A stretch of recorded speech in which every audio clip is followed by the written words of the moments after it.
तो फिल्म शुरू होती है। वह एक कार्यालय कर्मचारी है और कल रात की पीने के बाद अब उसके पास एक तेज सिर दर्द है। तब अगले ही पल वह होश में आता है क्योंकि मक्खियां उसके पास भिन भी न रही है। नींद से जागकर वह बगल में देखता है, तब वह अपने बगल में पड़े एक मरे हुए चूहे को देखते हुए चौंक गया है। वह जल्द ही महसूस करता है कि उसे एक बड़े कमरे के अंदर जो किसी तिजोरी की तरह है उसमें बंद कर दिया गया है। वह कमरा एक बंद लोहे के दरवाजे के साथ लगभग 30 बाय 40 का है और उसमें एक अलमारी भी है। उसके पास चारों ओर कमरे में बहुत सारी मक्खियां हैं। उसके सिर के ऊपर एक लैंप भी है जो कई मक्खियों से भरा है और वह चारों ओर घूम रही हैं या यहाँ तक कि चूहे के अंदर भी। तब वह समय की जांच करने के लिए अपनी घड़ी को देखता है और फिर वह लोहे के दरवाजे को खोलने की पूरी कोशिश करता है, लेकिन कोई फायदा नहीं हुआ, जिस कारण वह चिल्लाता है और दरवाजा खटखटाता है, लेकिन जल्द पाता है कि कोई उसकी मदद नहीं कर रहा है। उसे यह भी पता नहीं है कि वह कितने घंटे इस कमरे के अंदर है। वह तड़पते हुए कब से बाथरूम का उपयोग करना चाहता है। पहले वो सोचता है कि कोई उसके साथ किसी तरह की शरारत कर रहा है। तब वह खासकर फ्लेचर नाम के एक सहयोगी पर संदेह करता है।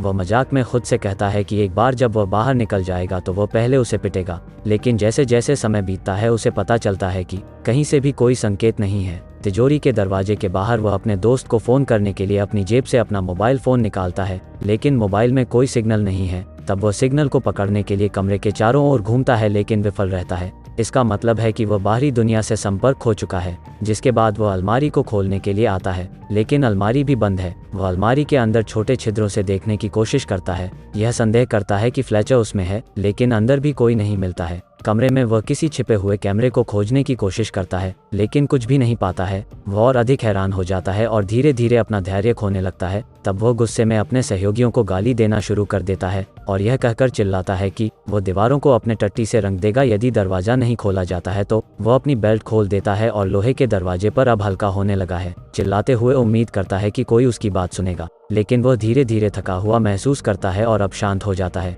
क्योंकि अब उसके पास पूरे दिन में खाना और पानी नहीं होता है। वह अपने सहयोगी फ्लेचर को धमकी देकर डांटता रहता है कि वह उसे पुलिस को सौंप देगा अगर वे उसे बाहर नहीं जाने देते हैं तो, लेकिन अब भी उसे कोई प्रतिक्रिया नहीं मिलती है। ऐसे ही एक दिन बीत जाता है। वह अपनी नींद से जागता है। वह अपने मोबाइल फ़ोन पर फिर से सिग्नल की जांच करता है, लेकिन वह गलती से फ़ोन को ज़मीन पर गिरा देता है और अब फ़ोन पूरी तरह से टूट गया है। लेकिन अब बिना पानी के वह नहीं रह सकता, जिस कारण वह जीवित रहने के लिए अपने जूते को उतारता है और उसमें पेशाब करता है। फिर वो प्यास के तहत अपना पेशाब पीता है। अब वह अपने अकेलेपन से दीवाना होने लगता है और भूख उसे पागल बना रही है, जबकि वह अपनी हताशा को बाहर निकालने के लिए प्रकाश ट्यूब को मार रहा है। तब वह अचानक ट्यूब में एक एक चाबी को देखता है, इसलिए चाबी को निकालने के लिए वह तुरंत ट्यूब को निकाल फेंकता है। चाबी निकालने के बाद वह उसका उपयोग अलमारी खोलने के लिए करता है। तब उसे ऑक्सीजन के 2 टैंक और एक हथौड़ा और छेनी सहित कुछ सामान मिलता है, जिसमें वेल्डिंग उपकरण भी शामिल होता है। तब वह लोहे को तोड़ने के लिए अलमारी से हथौड़ा और छेनी लेता है, लेकिन जल्द पाता है कि यह सब बेकार है। तो वह दरवाजे को जलाने की कोशिश करने वाले मशाल के साथ इकट्ठे वेल्डिंग उपकरण के साथ दरवाजे को जलाने का फैसला करता है, लेकिन समस्या यह है कि वह नहीं जानता कि इसका सही से उपयोग कैसे करें। तब वह कुछ ही मिनटों के बाद उसे छोड़ देता है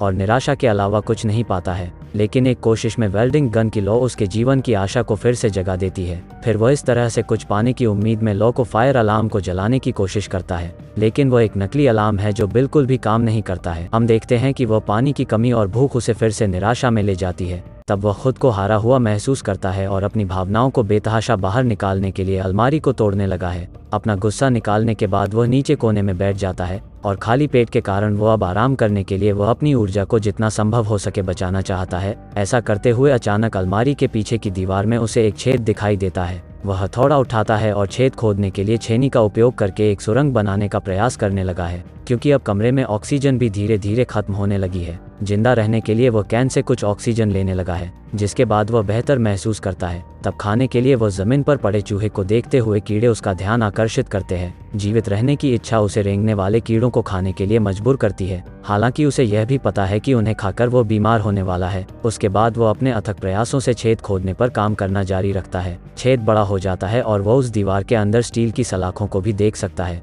वह स्टील की सलाखों को काटने के लिए वेल्डिंग गन का इस्तेमाल करता है। बड़े छेद से प्रकाश आने के तुरंत बाद उसे एक प्रेरणा मिलती है। अंततः वह दीवार के उस पार निकलने लगा है, क्योंकि इस पल का उसे कब से इंतजार रहा है। अब भी दीवार के अंदर की जगह उसको चौंका देने वाली है, क्योंकि यह उस कमरे की तरह एक समान कमरा है। फिर से दरवाजे को देख वह उसी समय टूट जाता है, यह अपनाते हुए कि उसके प्रयास व्यर्थ हो चुके हैं। लोहे के दरवाजे पर अपना गुस्सा निकालने के बाद वो दूसरे कमरे की जांच करना शुरू कर देता है, जिसमें उसे एक दीपक और एक लाल ताबूत मिलता है। वो सावधानी से ताबूत का ढक्कन खोलता है और आश्चर्यचकित होता है, क्योंकि एक खूबसूरत लड़की अजीब पोशाक पहने हुए एक बच्चे की तरह ताबूत में सो रही है। तब वह हैरानी में उस जगह देता है। तब लड़की चिल्लाते हुए जाग जाती है और उसे देख भागने लगी है। वह उसके साथ बात करने की कोशिश करता है, लेकिन दोनों एक दूसरे की भाषा में अंतर के कारण एक दूसरे को नहीं समझ सकते हैं और डरकर लड़की पहले कमरे में छिपने के लिए भाग जाती है। तब अपना भाई उसे कुछ भी समझाने के लिए बहुत थक गया है, इसलिए वह रात के लिए ताबूत में सोने का फैसला करता है। हालांकि कुछ ही देर बाद वह जल्द ही डरी हुई लड़की से जाग गया है। तब लड़की ने उसे सुरंग खोदना जारी रखने के लिए कहा, लेकिन अब उसने काम करने के लिए आगे बढ़ने की ताकत खो दी है, क्योंकि वह बहुत भूखा और प्यासा है। इसके अलावा उसके हाथों में चोट भी लगी है, जिस कारण उसे औजार छोड़ना पड़ता है और आराम करना पड़ता है। पर लड़की सोचती है कि वह सिर्फ सुस्त है, तो वह छन्नी और हथौड़ा उठाती है और खुद दीवार खोदना शुरू कर देती है। लेकिन यह इतना भी आसान नहीं है जितना उसने सोचा था। कुछ समय बाद लड़की अचानक पेशाब करना चाहती है, जिस कारण वो दूसरे कमरे में दौड़ती है, लेकिन आदमी द्वारा उसे रोक दिया जाता है।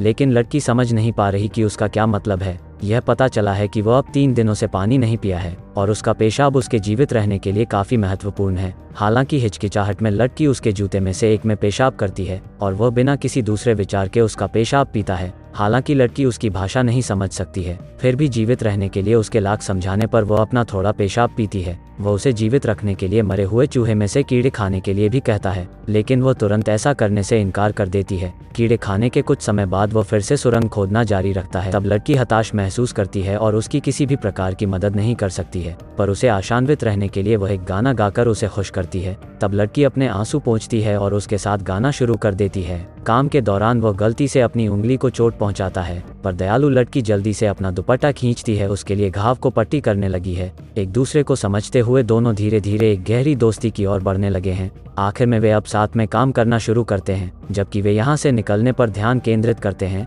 एक साथ काम करते हुए लोहे का दरवाजा जो उनके ठीक पीछे है, वह अपने आप खुलना शुरू कर देता है। तब यह देखते हुए वे तुरंत पीछे की ओर भाग जाते हैं, लेकिन जल्द ही दरवाज़ा फिर से बंद हो जाता है। कई प्रयासों के बाद वे सीखते हैं कि दरवाज़ा अपनी मर्जी से कैसे खोला जाए। बंदे को पता चलता है कि जब तक वे दरवाजे की ओर पीठ करते हैं, ताला अपने आप खुलने लगता है, जिस कारण सामने की तरफ देखते हुए वो पिटपिचे धीरे धीरे लोहे के दरवाजे के करीब पहुंच जाते हैं। तब दोनों को यकीन होता है कि दरवाजा अंत में इस तरह से खुलता है और वे सफलतापूर्वक तीसरे कमरे में अपनी एक और निराशा तक पहुंचते हैं। उस दरवाजे से निकलते ही फिर से एक समान कमरा है, जिसमें एक खाली कब्र है और एक समान लोहे का दरवाजा भी है। चारों तरफ खोज के बाद लड़की जल्दी पिछले कमरे में चली आती है और सभी उपकरण लाती है जो उन्हें नए कमरे से निकलने के लिए चाहिए होते हैं। वे उसी चाल का उपयोग करके इस कमरे के लोहे के दरवाजे को खोलने की कोशिश करते हैं। वह तब कब्र खोदना शुरू करते हैं, उसके अंदर एक नई सुरंग बनाना शुरू करते हैं, लेकिन अब भी दरवाजा बंद ही रहता है। थोड़ी देर के बाद वह इस नतीजे पर पहुंचा है कि वह अब कुछ भी नहीं कर सकता है।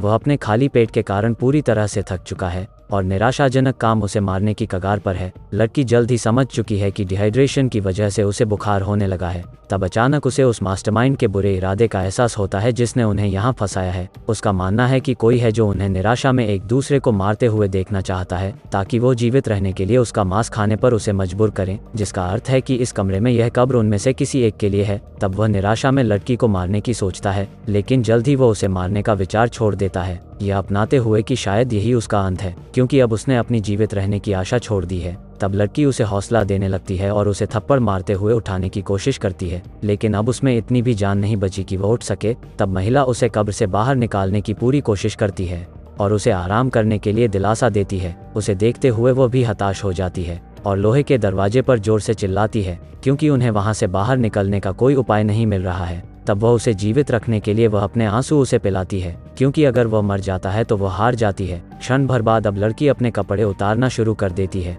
हालांकि बंदे को पता नहीं चल रहा है कि वो क्या करने जा रही है। सौभाग्य से वो उसके कोमल आराम से जागता है। अंततः लड़की उसे जगाने में कामयाब है। अपने सबसे कमजोर और थके हुए मैच के बाद दोनों अब साथ में जमीन पर सो गए हैं।